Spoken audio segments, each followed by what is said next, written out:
Bien noir,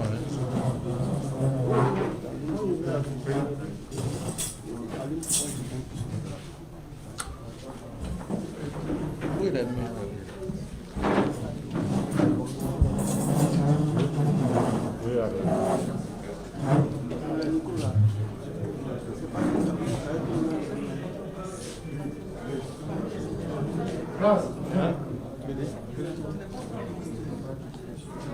Si, mais je ne sais pas pourquoi c'est ça.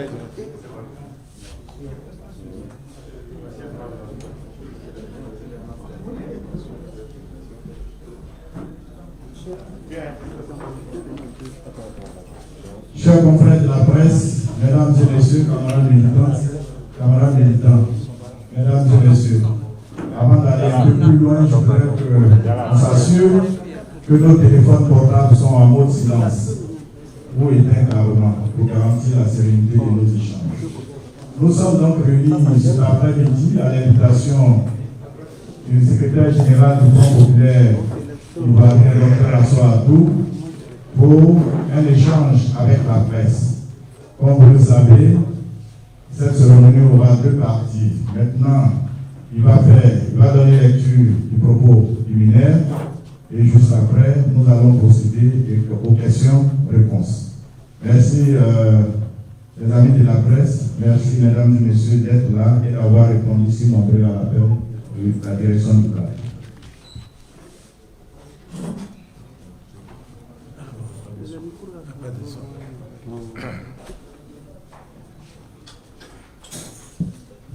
Merci, M. Frank Anderson. Chers amis, bonne arrivée.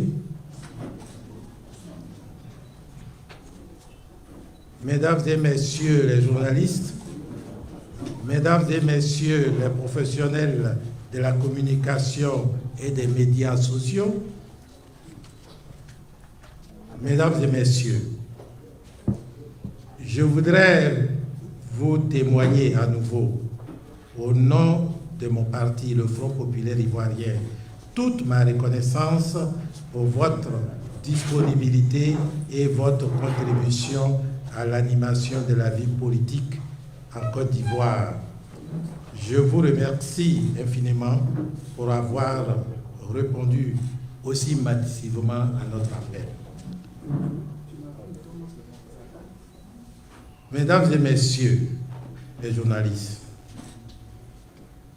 depuis le 7 août 2020, les populations de Côte d'Ivoire se sont levées pour s'opposer au troisième mandat anticonstitutionnel de M. Alassane Dramane Ouattara. Ces populations pacifiques, ces manifestations organisées par ces braves paysans et par la jeunesse de Côte d'Ivoire sont noyées dans le sang. Les blessés, les emprisonnés se comptent aujourd'hui par milliers. Les graves violations des droits de l'homme ont été constamment dénoncées par tous les responsables des partis politiques de l'opposition et des organisations de la société civile. Dans l'attente de la réaction de la coalition de l'opposition politique, à l'issue de la dernière visite des ministres de la CEDEAO, notre intervention de ce jour est motivée par les derniers développements de la situation sociopolitique en Côte d'Ivoire. D'abord, la mission conjointe de la CEDEAO, de l'Union africaine et des Nations unies du 4 au 7 octobre 2020 et surtout la mission ministérielle de la CEDEAO du 17 au 19 octobre 2020, conduite par Madame la ministre des Affaires étrangères de la République du Ghana. Dans leurs conclusions, ces missions réduisent la crise préélectorale actuelle en Côte d'Ivoire à une simple question de candidat au scrutin présidentiel du 31 octobre 2020. Pour nous, c'est une véritable honte pour l'Afrique. Oui, c'est une honte. M. Alassane Dramane Ouattara viole, piétine au vu et au su de tous, y compris des chefs d'État de la CEDEAO, notre loi fondamentale, et ces délégations viennent dire ici, en Côte d'Ivoire, il faut que les candidats s'entendent pour violer la Constitution. Nous disons bien s'entendre pour violer la Constitution. Ces délégations ferment les yeux sur le fait que M. Alassane Dramane Ouattara, qui ne peut être candidat au vu de la Constitution actuelle de la Côte d'Ivoire, ait choisi lui-même ses adversaires en éliminant ceux qui en ont droit. Je vais dire le président Laurent Gbagbo, M. Guillaume Soro, M. Amontano, le professeur Mamadou Koulibaly. Non, mesdames et messieurs des missions de la CEDEAO, vous ne rendez pas service à l'Afrique par vos conclusions qui ignorent les revendications légitimes de l'opposition ivoirienne. Le respect de la Constitution est un élément fondamental pour tous les pays du monde. La Côte d'Ivoire, notre pays, viole également ses engagements internationaux. M. Alassane Dramane Ouattara refuse d'appliquer les ordonnances de la Cour africaine des droits de l'homme et des peuples. Quand vous ignorez cela, vous attisez les conflits en Afrique. Vous êtes des partisans du non-progrès de notre continent.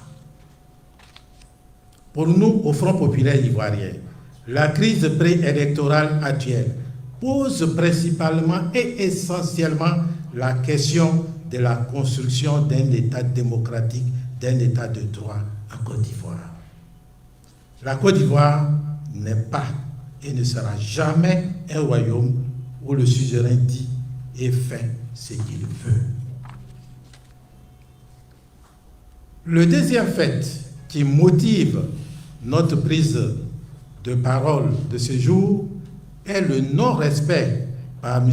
Alassane Dramane Ouattara des engagements internationaux de la Côte d'Ivoire.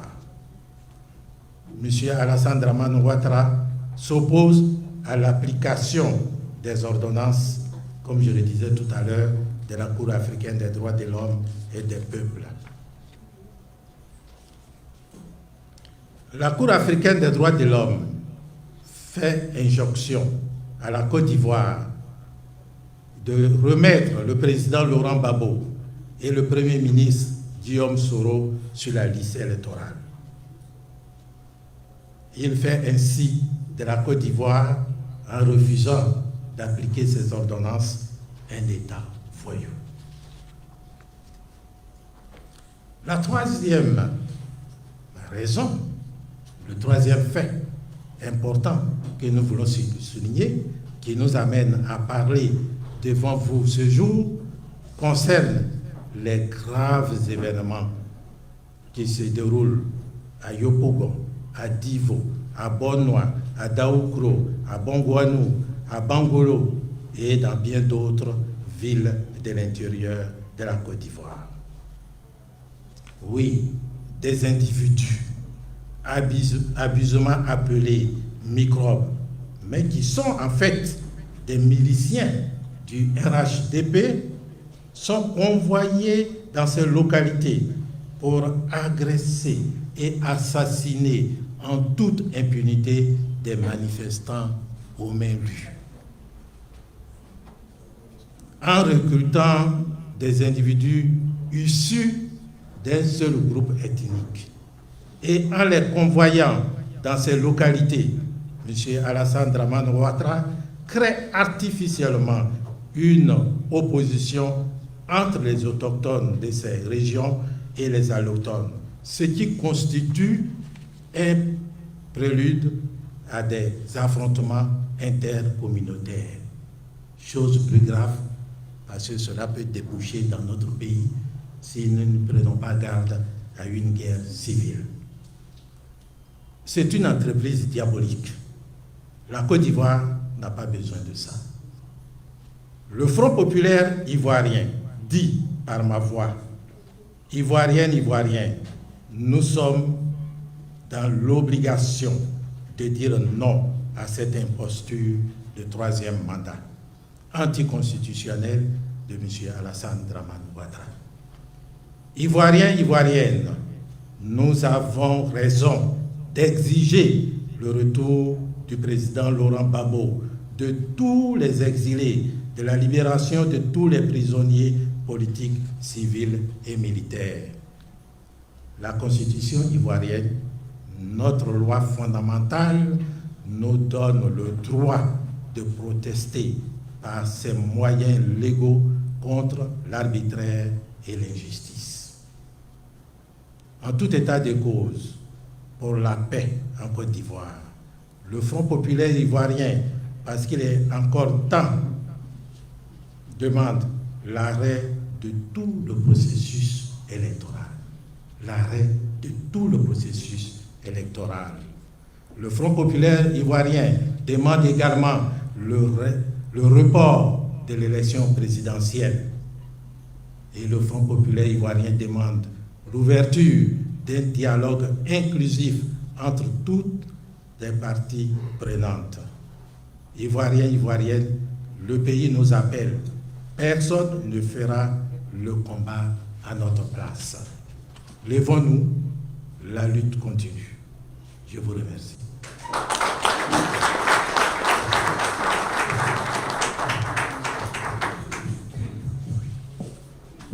Bien, nous venons donc de finir la première partie de notre cérémonie. Nous allons passer à la seconde, qui consiste donc à poser toutes les questions qui vous semblent nécessaires en rapport avec le thème central qui vient d'être donc développé par le conférencier. César, on prend les noms.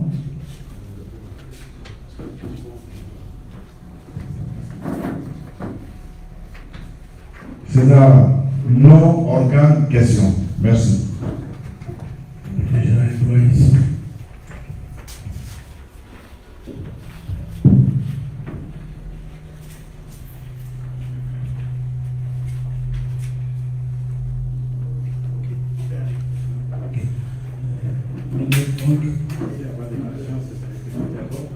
De l'agence ivoire-presse, j'ai une seule question liée à la question des conflits intercommunautaires.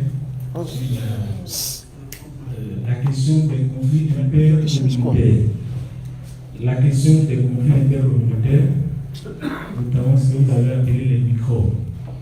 Voilà, je voudrais avoir votre commentaire sur ces ajustements. Et puis, qu'est-ce que vous comptez faire pour mettre fin à ces pratiques? Une autre question, je vais aller jusqu'à 5. Regarde, c'est qui ça, chef? Monsieur le Président, Jérôme de côté le doigt réveil. J'ai deux préoccupations. Première préoccupation, la mission de la CEDEAO dans sa conclusion a indiqué, demandait à l'opposition de reconsidérer, pour prendre le terme, pour reconsidérer le mot d'ordre du boycott à ce qui a été lancé. Qu'est-ce que vous répondez à la CEDEAO sur ce thème-là? Et puis, deuxième préoccupation, quel est le message du président Laurent Gbagbo à tous les militants du FPI et à toute l'opposition dans cette situation qu'on a à la Côte d'Ivoire aujourd'hui? Merci.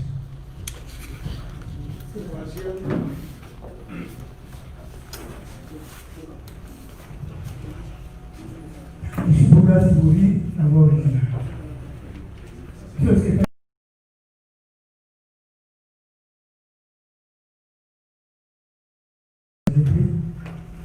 repose essentiellement sur le corps. C'est un secret pour personne. Vous l'avez dit tout à l'heure, les microbes sont essentiellement constitués des jeunes du Nord, ce qui fait craindre une guerre interethnique. Alors, à ce point précis, quelle est la situation que vous pouvez faire du suivi du mot d'ordre dans le Nord? Est-ce que le nord de la Côte d'Ivoire est intéressé par le mot d'ordre de désobéissance civile? En d'autres termes, quel est le message que vous pouvez lancer aux populations du Nord en ce moment précis où la Côte d'Ivoire est un tournant décisif de son histoire? Je vous remercie.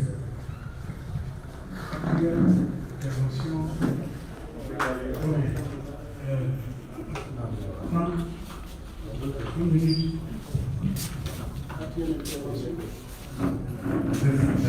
suis Noël Zakou de Génération Nouvelle. Ma question est de savoir, est-ce que vous avez l'impression que la mission de la CEDEAO n'a pas joué franc jeu? Merci. Reprenez votre question, s'il vous plaît. Est-ce que vous avez l'impression que la mission de la CEDEAO qui a terminé sa visite récemment n'a pas joué franc jeu? Dernière question de la première série, s'il vous plaît. Alors, je suis Jean-Médel Petit de la West Africa Démocratie Radio. Alors, je voudrais demander au secrétaire général du FPI.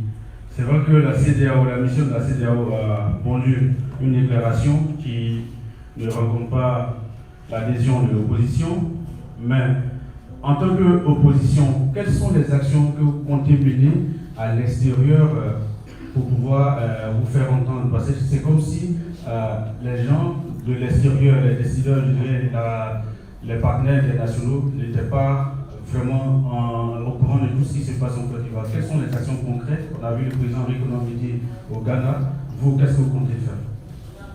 Merci.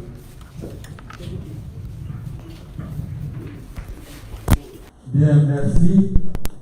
Beaucoup de questions, et c'est naturel, tournent autour de la mission de la CEDEAO.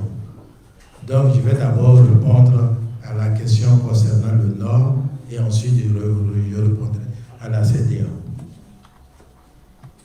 Vous voyez, j'ai fait deux constats ces temps-ci. Lorsque nous avons commencé à faire le parrainage pour les candidatures à l'élection présidentielle, j'avais un peu d'inquiétude parce que je me demandais si nous allons avoir des régions du Nord qui vont parrainer Laurent. Et j'ai été surpris par la célérité, par la détermination de nos parents, de nos frères, de nos sœurs du Nord pour parrainer Laurent Gbagbo. C'est-à-dire, ils ont compris son combat. C'est pourquoi je ne suis pas surpris d'apprendre ce matin qu'à Odiéné, les gens ont manifesté contre le troisième mandat. C'est-à-dire, ils ont compris le mot d'ordre qui avait été lancé par le président Bédié. C'est la réponse que je peux vous donner. Ils ont compris. Ils savent que la Côte d'Ivoire est à un moment décisif où nous devrions prendre notre destin en main, où nous devrons construire une nation, où nous devrons construire un État démocratique. Je reviens à la CEDEAO. À la CEDEAO, j'ai mis une phrase, nous avons mis « c'est une honte pour l'Afrique ». Mais c'est une honte. Ce qui se passe ici, la Côte d'Ivoire, les Ivoiriens, les Ivoiriennes se trouvent au devant du combat pour nous autres Africains de construire des États stables, de construire des démocraties.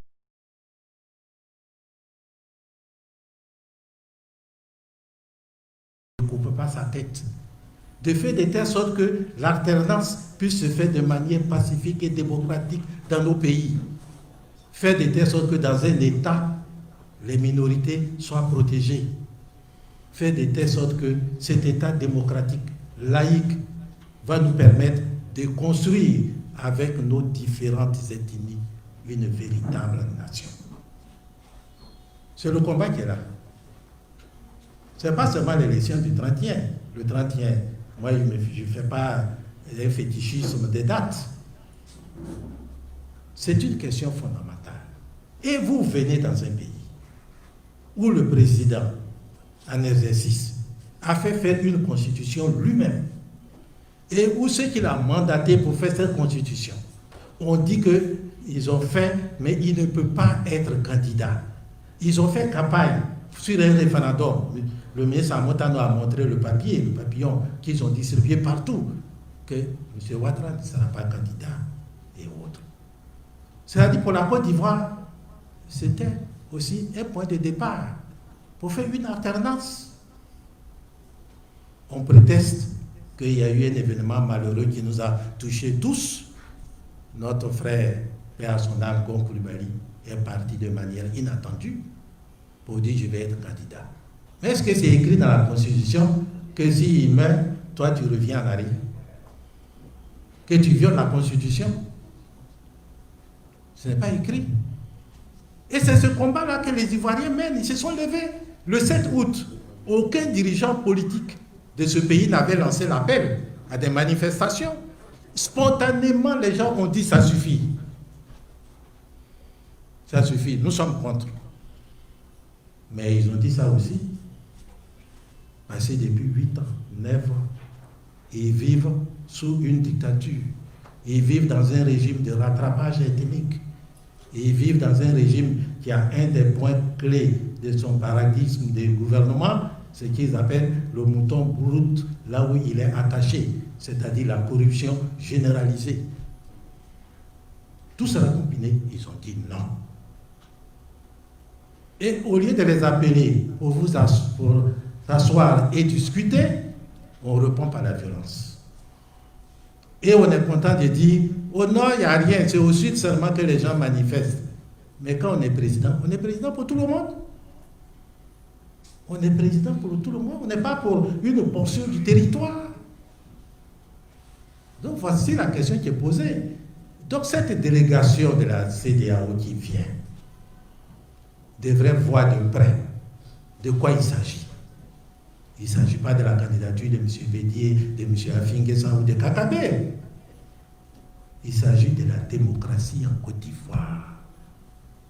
C'est ça qui est notre problème. Et c'est pourquoi les Ivoiriens se battent.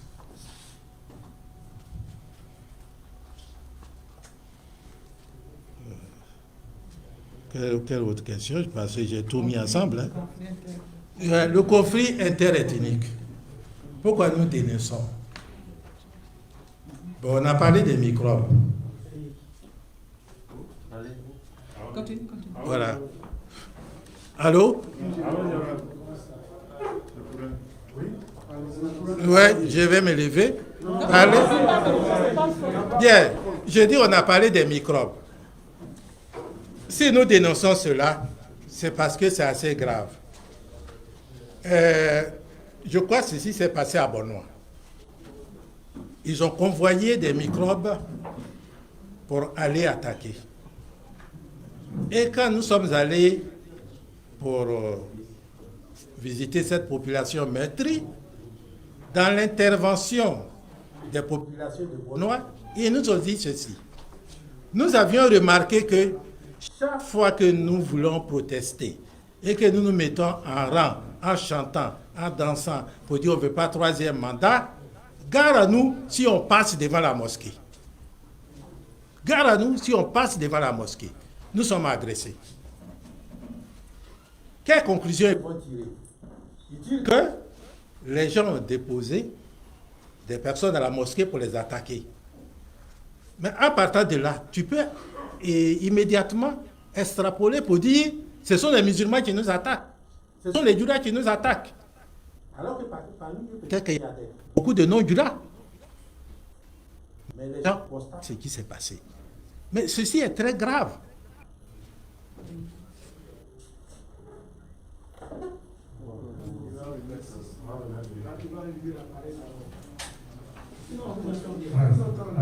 Vous m'entendez? Voilà. Ceci est très grave. Est très grave. Parce qu'on est en train d'inoculer dans la population, on a dit depuis longtemps, mais on a en train d'inoculer dans la population les germes de la division, les germes d'une division irréconciliable. Irréconciliable. Et nous, Ivoiriens, nous devrions donner ça. Parce que le petit du Nord qu'on amène pour agresser, c'est notre enfant, c'est notre frère. Nous voulons construire une nation. Celui du Sud qui l'attaque, c'est son frère, c'est sa soeur. Demain, ces messieurs prennent leur avion, ils sont partis. Et les Ivoiriens sont en train d'en s'entretuer. Et les Européens, les Américains vont dire, vous voyez, ce sont les sauvages qui se tuent là-bas. Nous, il faut qu'on se lève contre eux. Et le Front populaire ivoirien a le devoir, a l'obligation de dénoncer cela et de combattre cela. Voici le message que nous livrons. Et c'est pourquoi dans nos meetings passés, nous avons toujours dit aux militants et aux militants du RDR, votre chaise est là. Babo nous a dit, asseyons-nous et discutons. Venez, nous allons discuter. Encore une fois, nous les disons, venez, nous allons discuter. Voilà.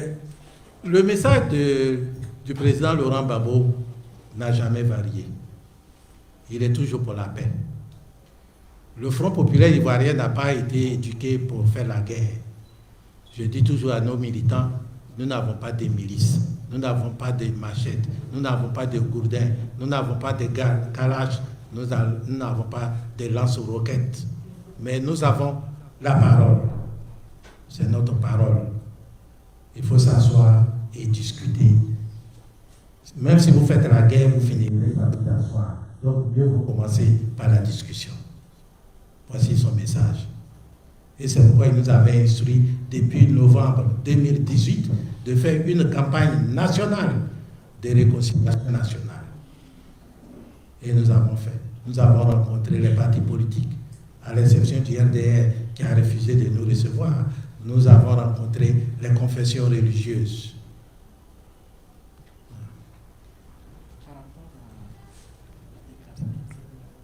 Oui, j'ai dit.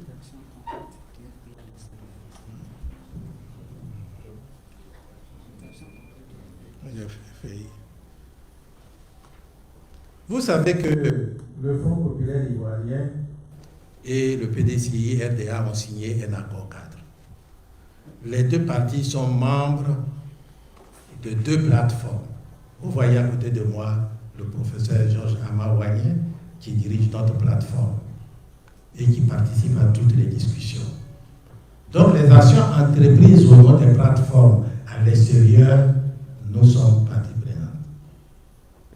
Nous avons dit qu'on ne peut pas rayer le nom du président Gbagbo, le nom de Soro Dio et bien d'autres de la liste.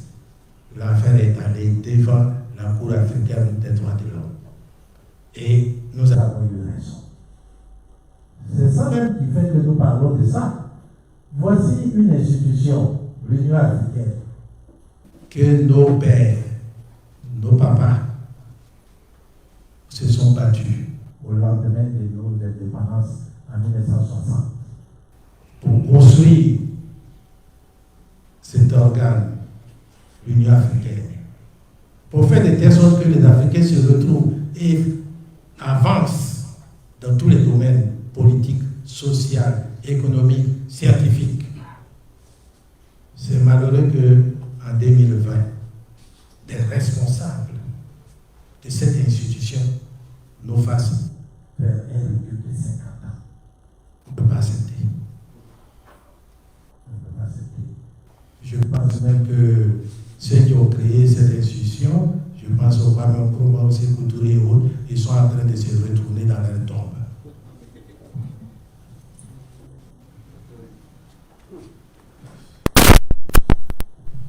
Bien, c'était la première série de questions.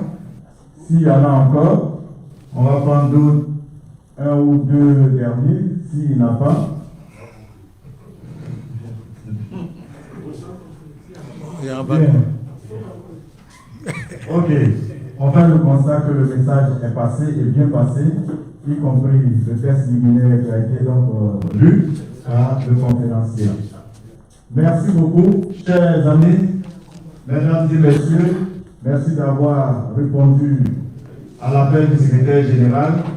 Je vais lui laisser le micro pour dire le dernier mot et lever la séance. Quant à nous, nous prenons rendez-vous pour une prochaine fois. Bien, chers amis, je tiens à vous remercier pour votre mobilisation. Et je voudrais encore une fois vous demander de nous aider à faire progresser la pensée politique en Côte d'Ivoire. À dire à ceux qui ne veulent pas s'asseoir pour discuter que le débat politique, la lutte politique, ce n'est pas un combat de voix.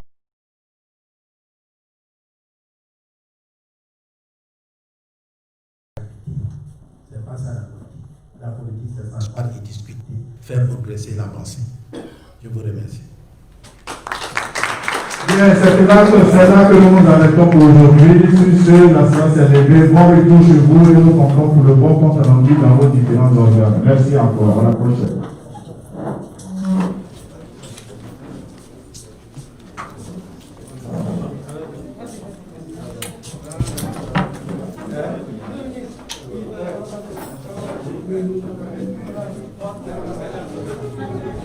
Thank you.